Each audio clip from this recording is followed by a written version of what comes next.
কালকে তোমাদের ঠিক এই ছবিটা দেখিয়েই জিজ্ঞেস করেছিলাম কী রান্না করেছি বলো। তোমরা কেউই সঠিক উত্তর দিতে পারোনি, তবে অনেকে কাছাকাছি গিয়েছিলে। আজকে আমি রেসিপিটা বলে দিচ্ছি, চলো। আমি তৈরি করেছিলাম আপেলের চাটনি অথবা আচার বলতে পারো, কিন্তু এটা আচার আমি বলবো না, কারণ এটা স্টোর করার মতো নয়। তো আপেল কুড়িয়ে নিয়েছিলাম আর কালারের জন্য বিটরুট জুস করে নিয়েছিলাম। এবার চলো ধীরে ধীরে প্রসেসিংটা দেখতে থাকো আর আমার কাছে অন্য একটা গল্প শোনো।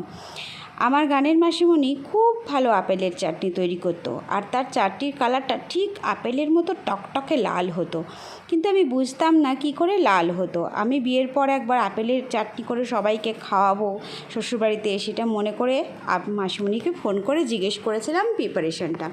মাসিমণি বলে দিয়েছিল, সেই মতো তৈরিও করেছিলাম, কিন্তু ঠিক এই যে কালারটা দেখতে পাচ্ছ এখন স্ক্রিনে, এইরকম কালার হয়েছিল, কিছুতেই লাল হলো না।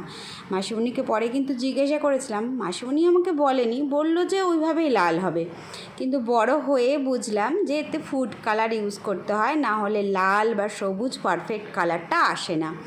কিন্তু আমি ভাবলাম কেমিক্যাল ফুড কালার আমি ইউজ করব না, তার জায়গায় আমি বিটরুট জুস ইউজ করি, তাহলে কালারটা এসে যাবে।